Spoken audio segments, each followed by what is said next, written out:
Peace is our only goal, correct? It's such a good feeling when we forget and then we come back and remember. And it's such a good feeling when we can do it faster and faster. You know, we're going to forget. We're going to forget in this world that peace is our only goal.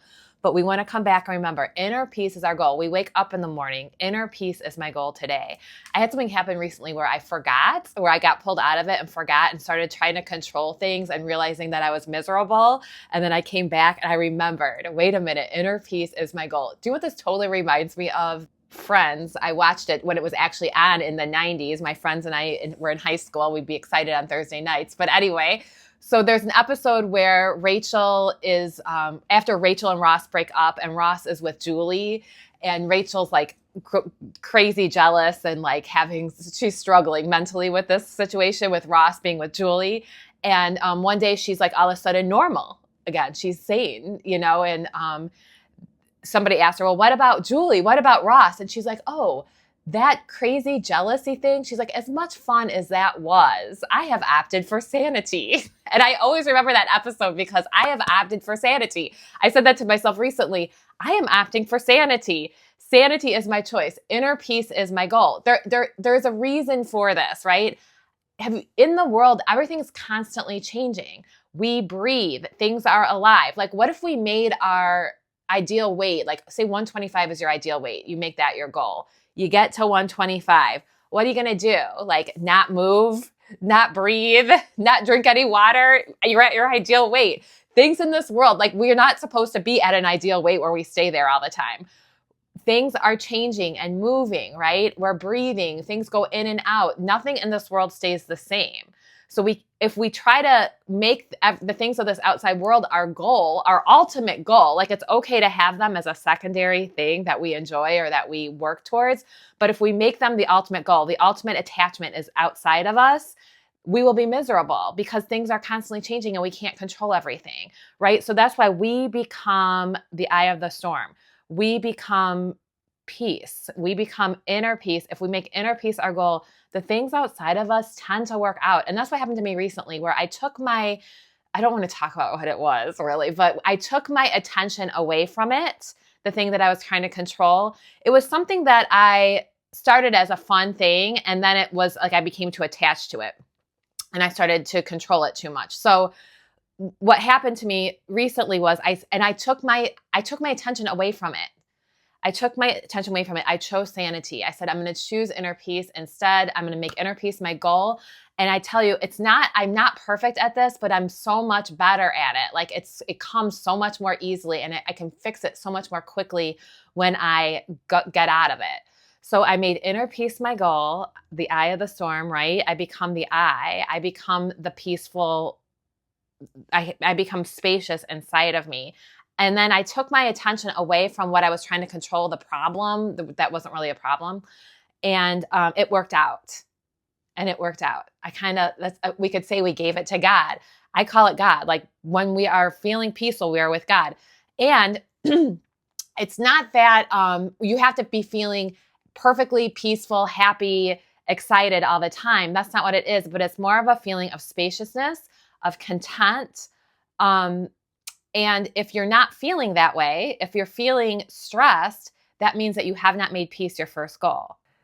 So yes, this video is just a reminder. It's just a reminder to come back. I haven't talked about this in a couple of videos, and I talked about this all last year in like every single one of my videos. So let's just remember, let's come back to it and remind ourselves and remember that peace is our goal. If we have inner peace, we are with God. We have bringing the vertical into this world. There is nothing anybody can give us or take away from us. You know, like there is nothing, it is number one. Everything else is secondary. If you have a spacious, peaceful inner life, there's nothing else that's needed. You don't need anything else. You could have everything in the world, right? You could have everything in the world and still not have a spacious, peaceful inner life because you're attached to it all or afraid of losing it or afraid it's going to change. Or you could have everything in the world and have a spacious, peaceful inner life. That's possible too.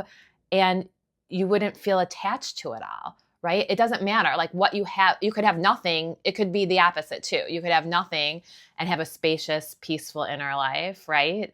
Or you could have nothing and be stressed. So whatever. the world will not know what to do with you. If you have a spacious, peaceful inner life, the world doesn't really know what to do with that, because this world is really, everything's based on like, you need this, right? You need this, become better. Don't get old. Like everything, like you need this solution. I have the solution that you need. Like everything's about that. That's why like, it's funny. I had a client once and she's like, I realized I have it all. Like, I just make it very clear that you don't need me. You don't need me, right? It's all within you, right? So what I like to do is become, have the spaciousness inside me, peaceful feeling, and then enjoy the things of the world without attachment. I'm working on it all the time. This is a journey, right? This is a journey, because what I feel that happens is then even if things, I think this is like a Buddhist thing, either way, if things work out for you, you become, if you're like super successful in this world and everything works out for you, you're going to be really attached, right? But if you're super unsuccessful and nothing works out for you, you're still attached.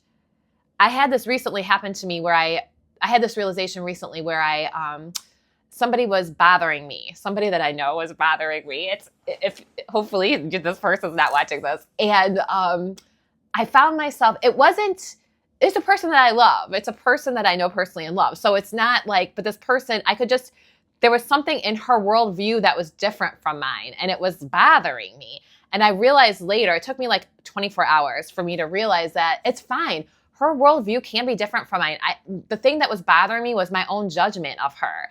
And when you judge somebody, you stay attached, So it's like about letting everybody live, be who they are, and you be who you are, and don't get quantumly entangled with things by hating them or by judging them. It's the same thing when, I feel like I got off track here. It's the same thing when like, the reason why I started talking about this is because it's like, if you don't have anything, if you're like a victim of the world, right? Then that's a form of attachment too, because you're attached to the world because you hate the world.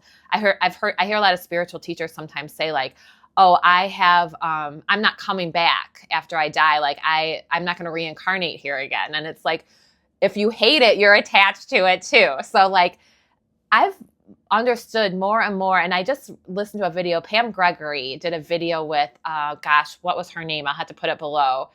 She does like a shaman training. And the video was about neutrality.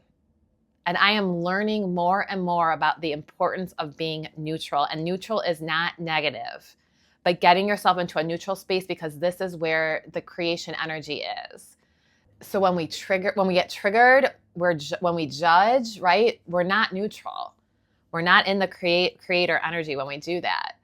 I'm working on just like, I do think it's important to acknowledge like their worldview is different from mine. As a sensitive person, I'm very influenced by other people's beliefs. And if I don't, and like other people's ways, and just my environment, I'm influenced by it. So if I don't acknowledge that it's different, then I become it too. So it's like, there's a process that I'm working on, which is just acknowledging, oh, that's her worldview, and that's okay. Mine is different, but not like judging her for it, if that makes sense. But also acknowledging that there is a difference, because that's a boundary that I need. It's something that I am working on. Okay, so I had this, I want to talk more about like inhabiting our life instead of creating our life too. And I think this has to do with choosing inner peace first, because when we choose inner peace first, we're alive, we're within our lives. We're not like putting things into the future, right? So like, I had this, for instance, I have these affirmations on my phone. And the other day there was one that came up that said, good things are coming to me. And I used to like those types of affirmations. And now I'm like, I don't like this. I'm changing this to, I notice the good that's already here. I don't want to put it into the future anymore. Like, I'm not creating a life. We're always creating our life. We're always creating our life naturally. It's like we're always manifesting naturally. But when I start focusing on the manifestation or on the creation is when I become unhappy. So what the key has been for me is not to focus on it. Kind of like what I said about that thing earlier. So like we are creating our lives. We are manifesting all the time. But if we inhabit a peaceful life now, that's what we're creating for the future, right? So we don't need to we don't need to control it. We don't need to focus on it. So inhabit a life instead of creating a life. I notice the good that's already here. I choose peace. Peace is my guide. When I said that, I heard Star breathe and grunt in agreement. So I had to go get her because she, needs to be seen. Prudence is behind me too. Prudence is underneath all the covers. So these dogs really help me to choose peace first, because in the morning, it's like I wake up and they're like, I'm here and I'm still cute. And they demand me to snuggle with them. So we choose peace first every morning, right, Star? Okay. We opt for sanity, and things work out from this place. Like we seriously make better decisions from this place. The decisions that we make, the goals that we have, everything that we do in life is better from this place because it's not coming from a place of trauma. It's not coming from your fight or flight. It's coming from your parasympathetic nervous system. This is where God's voice is. Okay, so I encourage you to find peace in the average, ordinary moments of this day. I'm not talking about fireworks. I'm talking about choosing, remembering your goal, remembering that you have one goal, and that goal is inner peace. That goal is with God. And I'm sending all my love, peace and love today, Star and I, and Prudence. And we'll talk to you soon. Go ahead and subscribe if you want more videos about this. I talk about inner peace for sensitive souls. Talk soon. By the way, this is just a side note about Friends. I kind of got sidetracked into my high school days. There was no social media at the time, right? So when it was on for the first time, like my friends and I live in a suburb of Chicago. That's where I grew up. We used to wait, like I said, for Thursday nights for the show to come out. Like we're waiting, because they had a new episode every Thursday. You used to have to wait a week to watch the new episode. I guess sometimes you still have to do that with Netflix. But anyway, I remember waiting to see what they would wear because they were in New York, and like the fashion would come there to them first. And so whatever they were wearing on Friends, I knew it was going to be coming our way. So I would wait and watch what they were going to wear. It's just so interesting to think about how we had to wait kind of back then. Now it's everywhere, I think, with social media. Anyway, sidetrack.